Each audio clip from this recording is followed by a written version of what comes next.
Hello, everybody. We're going to get started here in just a minute. Hello, everybody. We're going to get started here. Hello and welcome to Politics and Prose. My name is Danny, and I'm a bookseller here. We host a range of in-store events along with classes and trips at Politics and Prose, so thank you for coming today. Before we get started, I'd like to ask you to please silence your cell phones so as not to disrupt the event. And when we get to the Q&A portion, please line up and speak into the microphone that for those of you who can't see in the back, it's right in front of this white podium. Tonight, please help me in welcoming Brandel France de Bravo and Julie Choffel.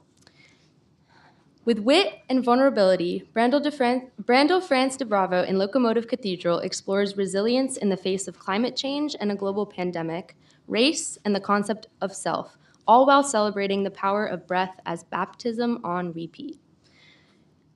De Bravo is the author of the poetry collections Provenance and Mother, Loose, and the editor of Mexican Poetry Today 2020 Voices. Her poems have appeared in Best American Poetry 2024, 32 Poems, Barrow Street, Conduit, Diode, Salamander, Southern Humanities Review, and elsewhere. Julie Chauffel's Dear Wallace addresses the poet Wallace Stevens in an attempt to reconsider art, power, and creativity amid the demands of everyday responsibility. Exploring relationships between modernism, motherhood, poetry, and privilege, the speaker of these poems puts her daily routines into dialogue with his. Julie Choffel is an assistant professor in English at the University of Connecticut, Hartford, and is the author of The Hello Delay. Bravo and Choffel tonight will be in conversation with María Fernanda, the founder of A Poetry Garden, the series where Black poets and gardeners discuss historic connections to gardens. Awarded the Norma Elie Cantu Award in Creative Writing, her poetry appears in Cheryl Clark's Born in a Bed of Good Lessons, inspired by Lucille Clifton, Cave Canam's Dog Bites, and many other places. So tonight, please help me in welcoming all three wonderful, wonderful people, Julie Choffel, Brandel France de Bravo, and María Fernanda.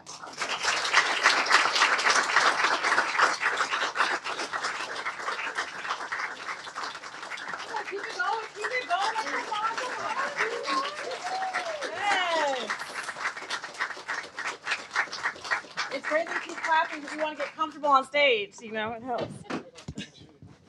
Testing. Oh, okay, we're in. So, hello, welcome to this amazing event. Do I have some people here who are from DC? Maybe raise your hand. Yes, okay. Oh, I love this. I am also from DC, of DC origin. And I know that we also have Brandel here who's from DC. Like, can we give it up one more time? Woo! Just want to keep the energy up. I just want to thank Brandel, Julie, Lily, the whole team, just for putting this event together and helping us get to today and making it happen.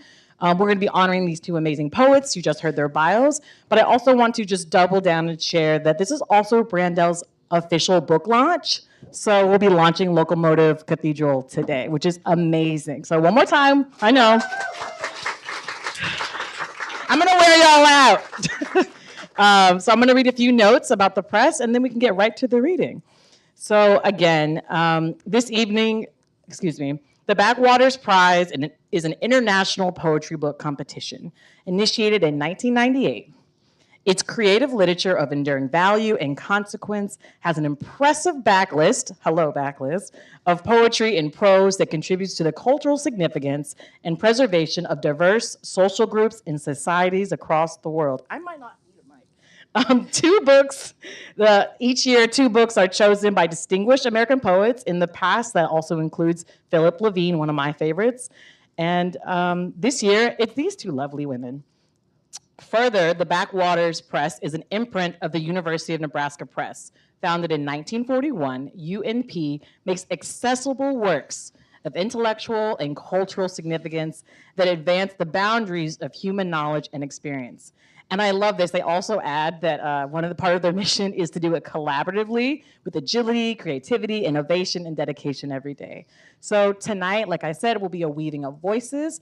We're actually going to start with Julie, and then we're going to have Brandel follow immediately. So thank you guys again. Please feel free to, again, react as you hear as you hear the work. When I say that, we're going to be like, If something makes you jump, just be like, oh my God, that was amazing. It's okay to speak up. If your neighbor's next to you talking, excited about it, encourage them, right? We want to let them know that their work is speaking to us. So that requires you to help us, all right? So Julie, you ready to take it away? Thank you. Yep. You got it. Woo! Thanks, everyone. Let me get this in the right spot here. Everyone here okay? Yeah. Yeah? Okay, fantastic. Thank you so much to Politics and Prose. Thank you, María, Fernanda. Thank you, Brandel, for asking me to be a part of this. Thank you all for coming. It's been lovely. This is my first time in DC since I was like 12. So it's an amazing city. It's such a beautiful city, and I've really been taken with it the last couple of days here. So it's such an honor to read here. So Dear Wallace, I'll give you a little bit of context for this book. I live in Hartford, Connecticut, which is where the modernist poet Wallace Stevens lived for most of his life. And his work is really famous for its innovation, its creativity, its strangeness, and being sort of unlike a lot of other work. And certainly he was one of many poets who's inspired the traditions of poetry that went on to inspire me. So he was writing like 100 years ago, right, in Hartford. And then I, a girl from Texas, found myself settled down in Hartford, Connecticut eventually. And, trying to find a sense of belonging to this place, trying to make sense of my life as a writer, as a mom, trying to make time for the different things that were important to me in my life. And so initially I started writing some poems to Wallace Stevens, kind of the way you might reach out to some sort of ancestor, voice of someone who might be able to commiserate with you. But then as I started thinking about Stevens and his life and the way he lived it, he was sort of notorious for being antisocial and for going to work where he helped run this huge insurance company all day, coming home and shutting out his family and ignoring them while he wrote his poems, which is certainly not how I mean to live my life as a poet. And so the poems became in an interesting way, I think, about that tension between sort of what we shared as poets and what was really, really different from us as poets. So I will begin with a poem that sort of speaks to some of that. Dear Wallace, the closeness is weather, street names, a few remaining animals. The closeness is boring. The closeness is our propensity for violence. The closeness is a duty to see more. The closeness is whether anyone cares. The closeness is try me. The closeness is backup plans. The closeness is a window and a decent pair of eyes. The closeness is a flexible concept of time. The closeness is looking both ways. The closeness is only figurative. The closeness is who's in charge. The closeness is so white. The closeness is it means very little except when it means very much. The closeness is less than 1 degree of latitude. The closeness is the oak and the hickory. The closeness is the rate of carbon decay. The closeness is mud. The closeness is what hasn't happened yet. So I was sort of toying around, right, as I'm writing him these poems, thinking about what it means to be called creative, what it means to be called innovative, which I think is important to a lot of artists, but is also a little bit ridiculous in that we're all sort of trying to be creative in our own ways in our lives. And, what artist isn't doing something creative, right? So, I'm sort of living my life at that time, my children were quite young a few years ago, and there's a lot of the mundane, the repetition of the boring in, the lives of parents with young children. And so I was thinking about that and how that related to this idea of trying to live a creative life. Dear Wallace, I guess you never had to listen to a highway. It's everywhere now, whispering. This used to bother me, But now I think it's a reminder of bloodlines, kinship, and elsewheres. Mostly it takes me shopping, another task you loved a little too. Here's fruit, vegetable, bread, fate in a dish pending. Sometimes when I think there's nothing and no one left, I imagine the folds of my brain holding something hostage. Negotiations useless. I waited out. What did you sacrifice? What did you look into for others? Thank you. Dear Wallace, who carves the way for mothers? I have no land or future to my name, no way with clothes or forecasts, a few laughs. That old sublime, sun on floorboards. What was it about your home? Kindling, pantry moths, tarot. So, all right. Dear Wallace, today everyone managed to put on their pants. It doesn't matter. Yes, we should applaud for that. That's a big day. That's a big day. They're older now, but that was a big working on other things now. Today everyone managed to put on their pants. It doesn't matter how much I teach them if all they want to know is the words of the void. Today the sun rose and the void was undetectable. If anything, it runneth over my heart, my many hearts, my abundance of aspects, one with great levity, one with a cracked ice pond, one with a handwritten note, one with a feather boa, one with a snake tongue, one with a thorny crown, and one to grow on, to keep talking me into or out of it. Thank you. So sometimes in writing these poems, my kids would interrupt me, run in the middle of you're trying to write a poem, and that became part of the project too. So sometimes my kids' interjections just end up in the poem, and the poem becomes about it, in fact, right? And we love, as I was writing this book, we were living at the time across the street from a beautiful cemetery that had these big old trees, and we're really into nature, so we're always looking out the windows at what's happening out there. Dear Wallace, fortunately, my kid was wrong when she said, "The squirrel is up in the tree eating a raven."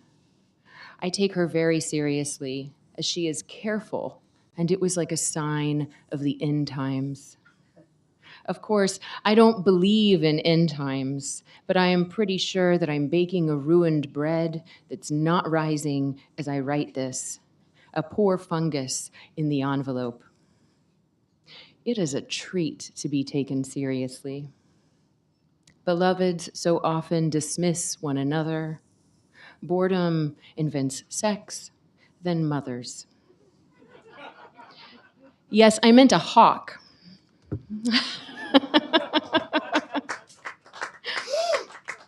That was a relief. That was a relief when it was a hawk and not a squirrel. Poor raven, though. All right. So, one thing that I don't know if any of you are familiar with Hartford as a city, but like a lot of cities that have risen and, I don't want to say fallen, right? But cities go through phases. Cities have different lives. And Hartford is a very different city today than it was when Stevens was working and living there. Dear Wallace, now we live in your rubble. Capitol waves its flags, first in gold, then white. Each soldier gets a medal made of earth turned over. Am I lucky to do anything at all? Let's make a soundtrack of failures. Play it over and over while we play house. Is my erasure your mother? I think of the seasons I do live in, April's heave and July's burn, the way lilies exist at all. We raise the dead, which is something. I think I like it like that, even if I hate it here.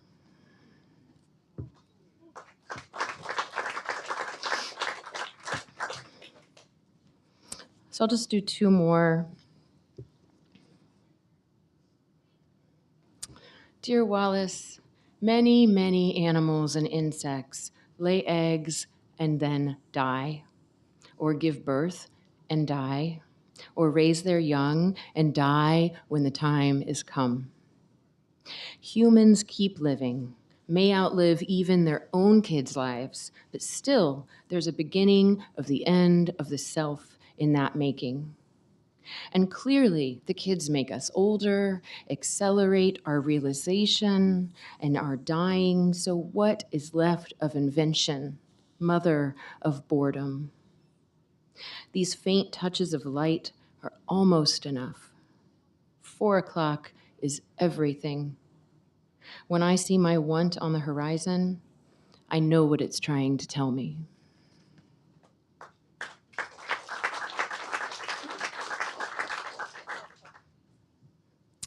And then I'll just wrap up with this one. Dear Wallace, the difference is you were writing from your home. The difference is the greater metropolitan area. The difference is a retained aesthetic. The difference is the color of our bruises. The difference is the war. The difference is who is still listening. The difference is I was trying to tell you. The difference is I'm already holding so many inventions. The difference is literal. The difference is your secretary. The difference is a room. The difference is the everlasting musk of vernix. The difference is the shape of my mouth saying, ah. The difference is me time. The difference is in my centermost thought. The difference is your feigned objectivity. The difference is a wilderness rendered in plastic. The difference is a rupture of every continuum. The difference is held fast by a safety pin. The difference is my risk. The difference is parenting culture. The difference is less than 1 degree of latitude. Plants and animals, the magnetic field, a handful of errant stones. Thank you so much.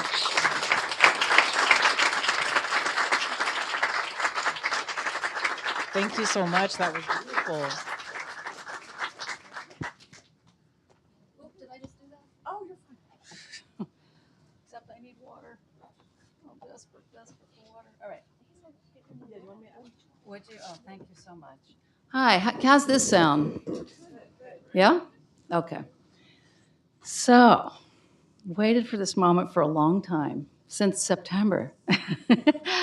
That's when we booked this. So Locomotive Cathedral, you've seen it. It's my third book. And I've been fortunate enough to present all the poetry books here at Politics and Prose, which, if it's not, I think it's the best bookstore, not just in DC, but maybe in the country. So thank you. Thank you to Julie for coming down from Connecticut to accompany me. We shared this prize together. She is the first prize winner, by the way, of the Backwaters Press contest, and I'm the honorable mention. And so it's really, I'm just honored that she's here with me, and María Fernanda as well to moderate. So I started this book at the beginning, like a couple months before the pandemic, actually, and completed it maybe in the first 2 years of the pandemic, that unprecedented period. And the idea for the book grew out of a meditation practice called Tonglen, which is something that I was taught about 10 years ago, and I teach other people in it. And it's called, translates as to giving and taking, or taking and giving. It basically just means sort of visualizing and using your breath to breathe in your suffering or someone else's suffering and transform it through the willingness of your own heart to bring it in. That transforms it, and you breathe out the antidote. So originally I was going to call the book Take and Give, but that changed, as so much changes in life. But really, Tonglen is a practice of transformation. And so in a way, that's the overarching theme of the book, is transformation. And that's part of why it has an opening epigraph from the founder of modern chemistry, Antoine Lavoisier, which is, nothing is lost, nothing is created, everything is transformed. So yeah, a friend of mine actually helped me come up with the title Locomotive Cathedral, which comes from a phrase in one of the essayettes, the little essays in the book. And that one is called Now You Don't See It, Now You Do. And I liked the idea of Locomotive Cathedral, that it kind of rendered some of the ideas of take and give and take, because it holds in it, or I hope it holds in it, this tension between the sort of propulsive forward movement of life and that kind of human desire for stillness and permanence or eternity. So living with that tension as a human obviously requires a lot of give and take. So I was going to read 6 poems from the book, and I'm going to begin with the prefatory poem, the poem that opens the book, that precedes the 4 sections.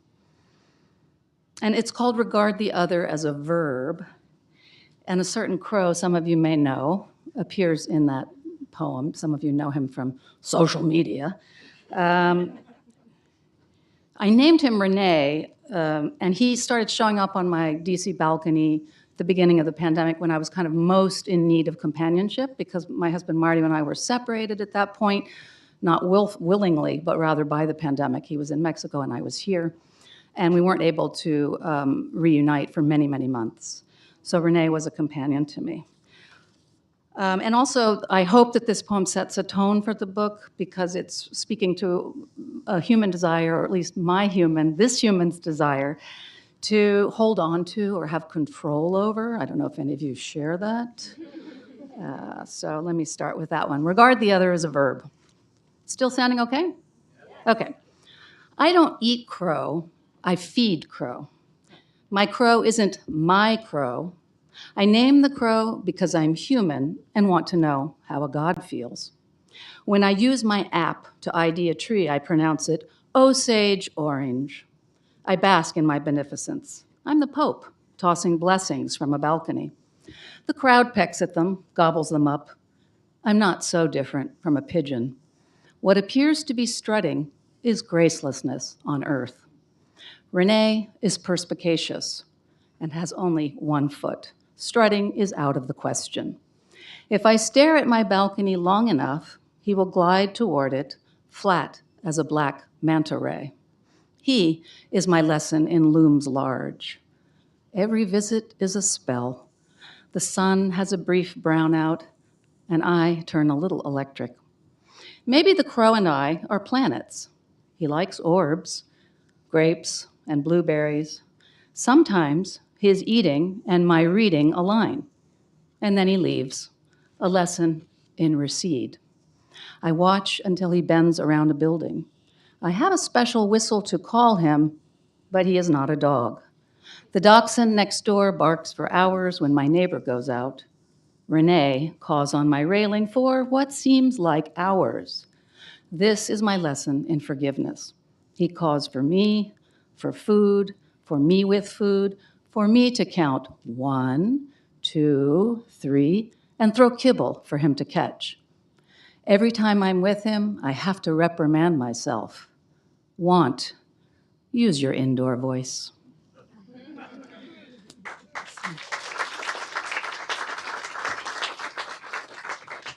So interestingly, a friend of mine just gave me Margaret Renkel's new book, and I just started reading it, and according to that book, which has crow in the title, I don't remember what it is right now, it said that in some cultures, crows represent adaptability and transformation. So I was like, wow, that's serendipitous. So the next poem I want to share, I'm going to share 2 poems from the section 2 of the book. That section is made up of, or inspired rather, by Lojong. Lojong is a 12th century Buddhist text, Tibetan Buddhist text, made up of slogans, 59 according to some versions of it. And these slogans are intended to help one, be more mindful, cultivate compassion, and reduce self-cherishing, let's call it. So I was really drawn to them because they had a kind of wacky, surreal modernity to them. And so the 2 that I've chosen to share today, both have limbs in the title. And so you'll see what I hope you'll see what I mean by, like, they have this sort of Zen koan quality, but then they also, they're kind of wise and funny and then a little surreal. So the first one I'm going to read is called Slogan 25, Don't Talk About Injured Limbs. And that simply means don't talk about people's defects. Again, something I never do. So if I can find it, I marked it, of course. So slogan 25, don't talk about injured limbs. They look like kangaroos at the beach, older white people doubled over the edge of Florida's Gulf wearing belly bags. They're eyeing the sand for shark's teeth, black and abundant on this stretch of coast. With their visors and sun-slapped skin slick with lotion, are these my people? Others walk upright with what appear to be golf clubs, a sieve to sift tooth from chaff at the base.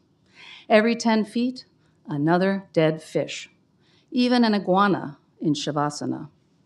The humans greet each other and cough, red-tide tickle, they call it. Some sneeze or wheeze. No one is swimming, just collecting. One woman tells me, I can't stop even when I have a Ziploc bag full. It's so relaxing. She reaches in and hands me a fistful of teeth. I thank her and think of Carlos's sister, who he says can't unwind, only finds peace shopping all night online and sleeps by day. I'm judging again. I can't stop. I observe, then categorize, just as I do the shells underfoot. Ice cream cone, pockmarked, Ruffles potato chip. I walk some more before recalling something I heard in a podcast. Joyful participation in a world of sorrows. Oh, I assume the beachcombers are choosing to ignore warming waters, algal bloom, or reverting their gaze from the ways some joys lead to others' sorrow. A woman with binoculars who prefers categories of birds to shells, up to down, watches bald eagles dive and grasp what floats on the Gulf's surface. I didn't know eagles could be seabirds, I tell her. They'll eat carrion wherever they find it, she says. And for a minute I reconsider our national symbol, taloned, carcass-loving, on the back of every dollar bill. For centuries, Parsis left their dead at the Tower of Silence, not wanting to taint water or land. I'm grateful bald eagles haven't disappeared like the vultures of Mumbai. Sky burial, they called it. My walk almost done, I notice no one empties their stash before leaving the beach. The collection plate in this church is replete, after all. The teeth shift and click against coins, keys, pens in the pocket of my backpack. The teeth are hard and sharp like more. Wow. Dry. So I'm going to give you another shorter slogan poem. More limbs. Slogan 38. Don't seek others' pain as the limbs of your own happiness. Okay, now in this one, the speaker is very different from me, or at least I'd like to think so. It's kind of a persona poem. So let's see if we got that one out.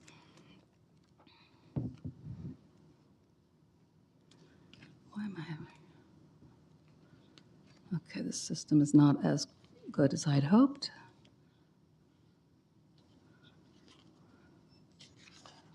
Yeah. Sorry? Yeah. Oh, Lord. Don't seek others' pain as the limbs of your own happiness. Schadenfreude is my house coat, a little frock I throw on for modesty's sake, your safety, because, let's face it, I'm a knockout. Got gams like a Venn diagram, a fist like a fetal position. My pleasure peaks from 3/4 sleeves as I reach for a tray of bite-sized sausages. Just look at my backstroke. I'm a water wheel catching your fall, grinding you into bread. My corpuscles are pink slips, my liver, all you cannot forgive in yourself. Give me your stooped, your sorry, give me a head hanging, and I'll make a step stool. Take a low blow and give me my pneumatic lift. All right. So I'm going to jump to another series. So there's that section of Lojong, the slogan poems, and then there are resilience poems labeled, Resilience 1, Resilience 2, et cetera, peppered throughout the book. So I was going to give you a couple of those for a couple of reasons. I thought it might be helpful right now to talk about resilience. Resilience requires adaptation, which is its own form of transformation. And our ability to adapt and kind of react responsibly to the situation that we're in is really a source of hope. So the two that I'm going to share have to do with climate change, but some of the others treat other issues. So the first one is called, this one is a prose poem, and it's called Resilience 1. Like restaurant carp, we are learning to live in this aquarium. Whenever a whiff of mildew finds me, I imagine the taste of the cashier's mints, as good as bleach. Yesterday, I woke up peering through the slats of my bed and thought, I sleep on a bridge. The sea visits several times a year, like a family member from the mainland who stays too long. On the radio, they say, it's rising, but who are we to stop it? I tie knots in the curtains, hang bags of rice I cannot cook on the clothesline, anchor every plastic chair with what must stay dry. The sewing machine I use to hem our skirts, pants, 3 times now, and cardboard boxes of family photos, foreign magazines, birth certificates, letters home, a diploma. The baby naps in her hammock, quiet catch, while my son pushes a flip-flop across the kitchen pond, making motor sounds with his mouth.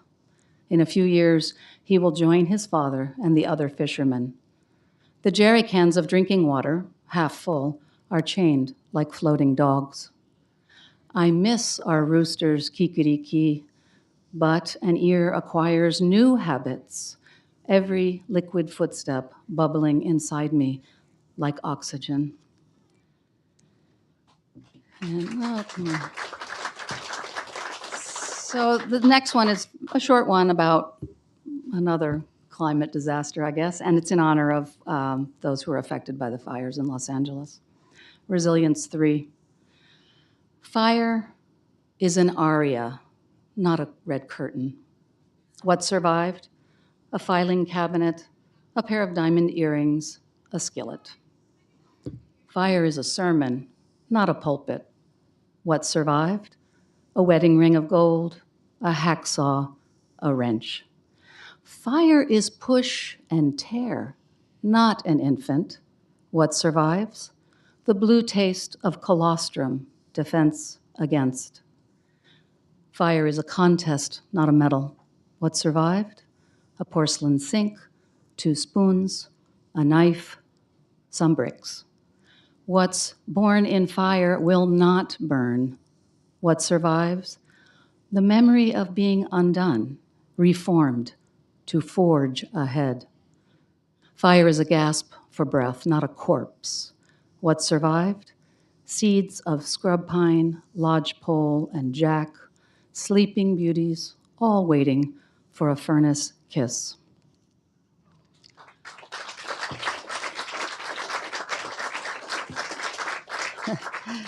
So, yeah, like fire, resistance is a process, not an outcome. So it's something alive, and it's something that keeps us alive. I'm going to close with this poem, which is called After the Ecstasy, the Laundry. Sadly, I did not come up with that title. The brilliant Jack Kornfield has a book by that title. So, After the Ecstasy, the Laundry. And then we'll have a little talk and maybe some questions. I wrote this poem during the pandemic when I was walking throughout Washington, D.C., and all kinds of my neighborhood at that time, Logan Circle, but also many farther flung neighborhoods where I observed many laundromats that were shut for good. Window caulk cracking, door padlocked. Another laundromat is closing. How far will people have to drive their dirty bedspreads? Headlights in daytime, snaking in slow caravans, black hefty bags in the back seat, to some suburban strip malls, sit and spin. My years of hoarding quarters, jam jar maracas, are over. Wheeling my wet load past oversized peepholes as I eye the red minutes, over. I don't have a private chapel devoted to laundry, as seen on HGTV, just an in-unit WD. And so must most neighbors. Do I miss laundromats?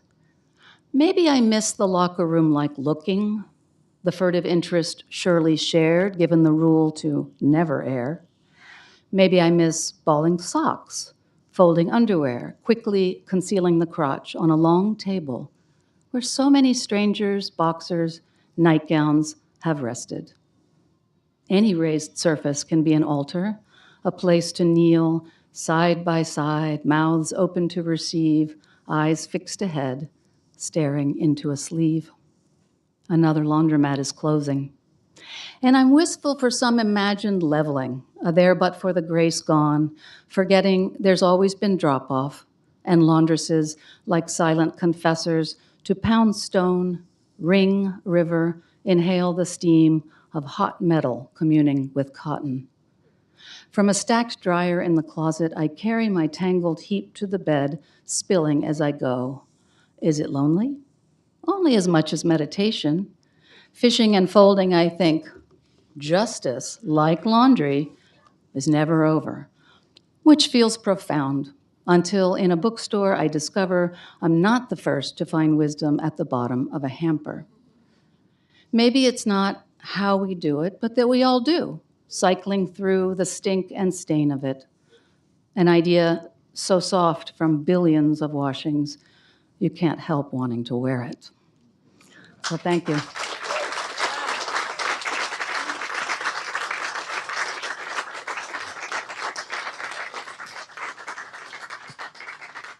Thank you. Yeah, it's all good. Testing. Okay, great. Can we give it up one more time for both of our readers?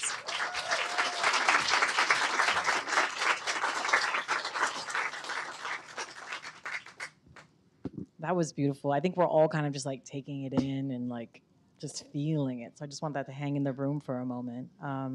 So earlier there was a time where actually the three of us got a chance to talk. And one of the things that Julie recognized was that both of your works revolved this concept of, quote, how to live. And so I'm curious if both of you could speak, maybe expand on how that relates to each of your collections. How to live. Is this already on? That's on? Yes? Y'all can hear? Okay. Yeah, I mean, for me, in a very practical sense, I think I started writing the poems in Dear Wallace out of a sense of, sort of a feeling of urgency about how do I write, which is always a question for me of how to live, right? I mean, the question of how to live, I guess, is something that came to mind in part because, I was thinking about how do we spend our time, right? I mean, for so many reasons, you don't have to be a parent to know this, right? For so many reasons, we're all torn in many directions of how we spend our time. We do different kinds of work. We do different kinds of care for the people in our lives. Whether or not we're involved in making some kind of art, we probably have other things that are really important to us to do with our time. And then we have, an ethical investment in all of that, of trying to spend our time in a right way, whatever that means to us, right? And to do right by the work that we're doing. And so I felt very torn when my kids were really young, and I felt like I sort of didn't know what I was doing in the place that I was and how I could do right as a parent while also doing right as a writer, while also, serving my community or my students in various ways. And so feeling very torn about all of that is a big part of where these poems came from for me, is sort of using the poems themselves to kind of grapple with that. Does that sound okay? Yeah. So how to live? Well, I think for me, that epigraph that I quoted from Lavoisier is kind of been transformational, for lack of a better word. This idea that nothing is lost, nothing is created, and everything is transformed gives me some sort of profound optimism to go through life. And then in the book, I think, the mind training slogans, by writing, kind of riffing off of those slogans, those slogans really do offer a lot about how to live, and me grappling with them in my own very idiosyncratic way. I think I'm getting at some of those questions, and obviously the resilience poems as well, because it's, I think 3 of them are involved with climate change. One is about gun shootings, surviving those. One is about capitalism, how do we survive that? And a couple are about Renee in some way or the other, my crow, who has only 1 foot and is very resilient. So I think in some ways, yeah, the poems that's what I was trying to do, how to live, especially since they were written during the pandemic, which were some of yours also were you closing up the book? I at think, that yeah, point? some of the later poems I wrote for it were overlapping with that. Yeah. Yeah, we're kind of in like an age, right? Era Yeah. right now. And I also want to say, yes, definitely achieved that. When discussing her poetry, one of my favorite poets as well, from Los Angeles, Robin Cost Lewis says, life for me at its core is about absence, fragmentation, ruin, and return. And I think similarly, both of you referenced this. I mean, in your work, you asked, now we live in rubble. Brandel, in your work, you say, what survives? The memory of being undone, one of my favorite lines. Each of these create a new sense for the reader, and I'm curious, could each of you talk about your approach to how do you create form within that, right? So we're thinking like Zuhitsu is something we've heard, epistolary writing, and so on. Yeah, you go. Yeah, I think so. Fragmentation is something, that I think about a lot with regard to poetry and also just the state of the world, right? I think poetry using fragmentation and collage is something I'm always interested in. I can tell Brandel's obviously very interested in her work too. That I think is a common technique for writers these days for trying to address that sort of feeling of brokenness, right? The epistolary as a form was sort of an unexpected surprise for me. That was a really nice way to pursue some of the subjects I wanted to write about. I mean, often people see the title of my book and they're like, oh, you wrote a book about Wallace Stevens. I'm like, no, it's not about Wallace Stevens. It's about me. But it's about my relationship to writing and poetry. What is that now that my life feels fragmented, right? It's about my relationship to motherhood, which also felt fragmented. My relationship to, how to live, all those big things. And so the thing about the epistolary form that I really discovered I loved is that it becomes kind of a lens for looking at your subject, right? It's like another way of looking at it. So you don't just look at it directly, right? But you can also look at it sort of like through someone else or through someone else's work, right? And so I think that also created a different way of using fragmentation that was useful for me. Super interesting. Yeah, I haven't written any epistolary poems, so you've got me really curious now and inspired. I hope everybody's feeling inspired in that way to write Dear Somebody journal entries or poems. I think, so Zuhitsu, I do have a Zuhitsu in the book. That's just for those of you who aren't familiar with the form. It comes from Japan. It actually means following the brush, apparently. And so what's neat about it is it's very fragmented. It's like these seemingly disassociated or unassociated fragments that then kind of cohere into a whole. So I have one in there called Free Trade Agreement that's a Zuhitsu. And I love the lyric essay. We have some great lyric essayists in the room, I believe. And so in part because it allows you to make these leaps and to incorporate the fragments that characterize our life. So there is a lot of fragmentary type essays or Zuhitsus in the book, but also I use a lot of free verse sonnets. And the constraint of the sonnet is powerful, and it has a turn. So a free verse sonnet is just 14 lines, and then there'll be like a kind of turn happening around the 8th line. And for me, in some weird way, that captures that, again, that tension in Locomotive Cathedral between movement, fluidity, and then this desire to have containment and something eternal. So I don't think that was conscious on my part, but that it seems to work. So yeah, thank you for that question. I love what both of you said. And you guys should think about definitely writing a suhitsu. Again, just reiterating in case we all come from a different perspective. So another way to look at it is like loosely fragmented essays, each one line, each a different essay, and then all together it's a whole, right? So I love it. It's one of my favorite forms. Actually, it started, I think, in the year 1002. Anyways, I could go. I love etymology and such. So, anyways, I'm really inspired by also Mariel Ruckheiser's work, which is actually both of your books. Actually, while different tones, really bring me to her work. One of the things that she says is, "What?" And I don't want to get the quote wrong. What would happen if one woman told the truth about her life? The world would split open.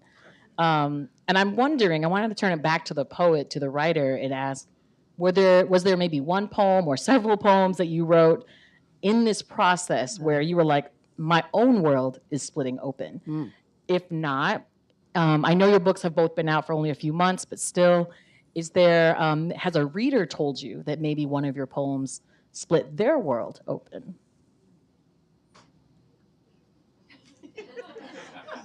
Which one do you wish would split their world open? I'm just kidding. Well, I guess for me, I don't know if there's a moment that felt in that particular way, but one way, I guess, of addressing your question is that certainly there's a point in writing these poems the Dear Wallace poems that it sort of had picked up some momentum, and I was trying different things with the poems, and I started to realize that part of the answer to some of my questions that I was asking in the book were sort of answered by the process of writing the book, right? And there's there were moments where my kids are interrupting me, and I'm like, how do I write with children, right? And then the kids are in the poems, right? And then the poems are changed.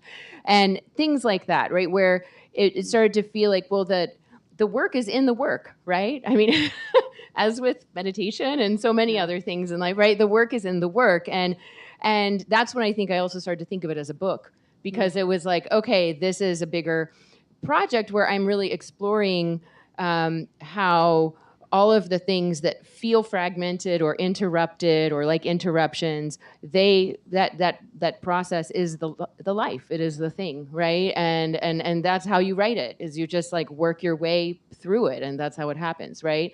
So I think that was at least a turning point for me that was surprising to me, and I started to go, oh, I'm a little bit satisfied with something. Like maybe this is sort of useful for me and maybe others. So yeah. Love that. I don't think I have quite a similar experience, sadly. I didn't feel split open by any of my own work, and I don't think it split anybody else open. Maybe I'll hear otherwise. I've had a few people, random strangers reach out to me on the internet, basically saying they like the laundry poem. And so that's rewarding. That's nice, but I don't think it split my world or theirs. But, maybe it just speaks to something very, the kind of sense of loss and wondering about that grief and what's attached to it. Like, how pure is it in what way, and what's it really about? So it's just kind of an onion that you're peeling to figure out, and maybe that speaks to people, Aftermath almost. Yeah. We want to open it up to the audience because I know you guys have questions. We have a mic right over here. If anyone would like to approach and ask a question, take your time. Yep. If you guys can make a line, that would be awesome. They're making a line. Here we go. Hi, thank you. Just to address the split open question, just personally, I find that I'm split open by the fact of your books, and I haven't read your book, Julie. I will now that I know about it. But Brandel, I have read your book, and there's such energy coursing through it that vitality split me open. In a fragmented way, with fragmented lines from different essays and different poems. So I wanted to mention that. Julie, I had a question. I found it interesting when you said that the work was in the work. And I wondered, in one or two of the poems you read, which I'm hearing for the first time orally here, as I was listening, I was wondering, was there some sort of, occasionally some anger at Wallace? some anger, some envy sometimes, and then sometimes it seems that in the work there were sort of strands of anger and strands of envy, and then strands of reconciliation actually with your own self, and a sort of moving on from those feelings. I was wondering, am I projecting, or was I actually hearing that? No, you're not projecting at all. Thank you for that.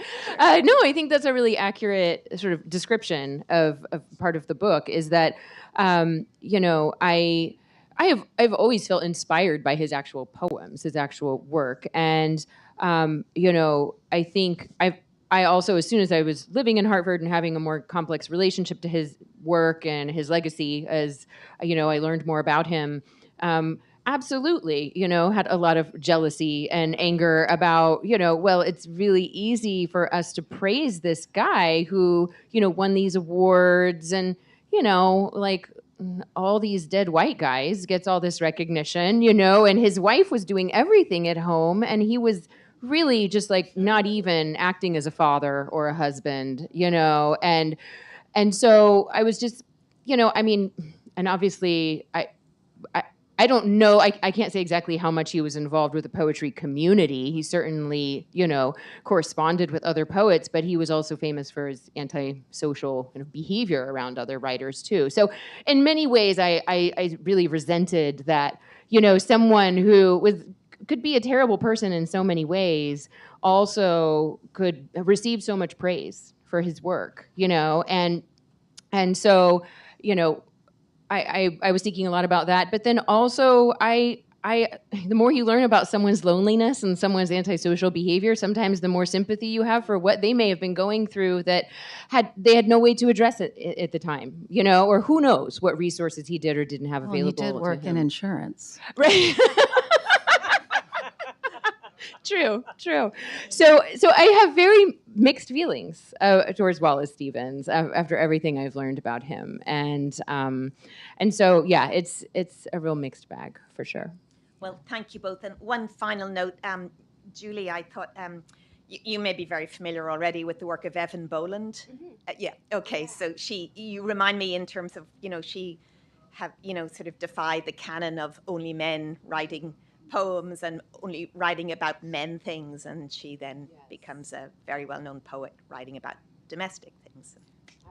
Glad you. Yes, thank you for that. You're channeling her, yeah. Or she's channeling you, or no, whatever. There's a huge tradition too of women writing. I mean, I was halfway into Dear Wallace before I was like, I should have been like Dear Gwendolyn Brooks, so there's some wonderful ones, right. Hi. Thank you both. That was really wonderful. And when I was listening to you, I really appreciate, listening to you read was really nice. I I have little kids, and when they run in the room, like you hear them, right? There's an auditory quality to what you're getting at. And Brandel and I were talking about storybooks earlier, right? And there's a way in which something my daughter will read on the page in sort of her halting, learning to read way comes alive when, it's spoken out loud. When you're writing, are you talking out loud to yourselves? I've had the pleasure actually of reading your poems before I got here, Brandel. And then the ones that I had read, I was hearing whole new meanings from your voice and your intonation and your pauses and I was like, oh, that's another piece to this poem. So it was really fun and enjoyable. And then there's the kind of emotional heart connection to hearing you read. I would just love to hear both from a writing process point and then sharing it, really, how that factors in. Gosh, such a great thing to talk about, the read recited poem versus the one on the page. For me, I'd be curious what Julie says, or María Fernanda for that matter. Some poems, they speak themselves to you aloud almost. They have a kind of rhythm. The laundry poem is a case in point, right? There's a rhythm to it that happens, and it came to me while walking. Walking was the rhythm, right? I'm walking in the neighborhood. I'm seeing. So those poems do that. I think that they have a life that's very aloud in a way, and other poems don't. Other poems, for me, have a much quieter And those are ones that usually aren't read at a poetry reading, right? Because they're the ones that you kind of need to see on the page because they have to do with the spacing. They have to do with the way it's laid out. They have to do maybe with the subject matter. Maybe they're not using sort of alliteration or some of the other, or meter that we use sonically. And yet they have a kind of quiet internal beauty, but it's just different. And so you have to read all your work aloud, I think, when you agree, after you've written it, because you'll hear something when you read it that you didn't catch when you wrote it. But that doesn't mean all poems are to be enjoyed that way. And I know that's against the long tradition of poetry, which was written to be recited. But modern poetry, I think, has many iterations, many versions. So, let's see, does that ring true? Yeah, I would totally agree with that. I mean, I think everything I write, I'm reading out loud to myself as I write it, every draft, right? I'm like, you make changes, you read it again, see how it sounds, or you hear it you read it in your head sometimes, but yeah, I would agree that there's many different ways that poems sort of exist in the world, and hearing them aloud, I mean, I think that's a common experience too, that when we hear them aloud, when you hear, there's poems I've read a million times on the page, and then I'll go hear that poet read it out loud in person. It's a completely different experience, and it's wonderful. Yeah.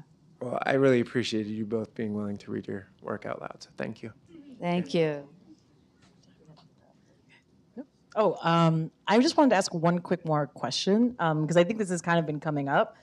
I'm curious if both of you could speak to your personal relationship with humor that comes across in your work, and when it doesn't come in your work. I do know that a lot of us share a similarity of, we use humor to get through the pain, but was there someone in your life that was humorous, or something that just sprouted within? I think that's such a beautiful part of the work. And then I think that we might have to close after this. I don't think I had anybody in my life necessarily. I mean, I did have some people growing up around me who struck me as incredibly funny adults, and I loved being around them, but maybe I wasn't around them as much as I would have liked. I don't know. Humor for me is everything. It's the way I process the world. It's everything. I mean, and I'm not saying I'm funny, but it's like that for me is everything. It's like without that, there's nothing. Yeah, I would agree. I would just say that for me, play is so important to writing, right? So much of our writing is play, and just, I think that's so much of art making in general, right? We think of it as a serious endeavor, and it is, but also the process itself is so based in play, just like so many of the meaningful things that humans do. And so for me, I think that often, if I'm lucky, it leads to a little bit of humor in the work, or, and I'm just constantly laughing at myself. I have so many moments of not taking myself very seriously and just amusing myself when I'm working too. And I think the play just kind of helps you stay flexible, right? And if you're not enjoying it, if it's not like play when you're writing it, you might as well stop, because poetry has no value. And also, you will be rejected 1,000 times for every acceptance. So if you're not enjoying it and feeling playful and it's play, then just don't do it. I mean, really. That's a great way to end.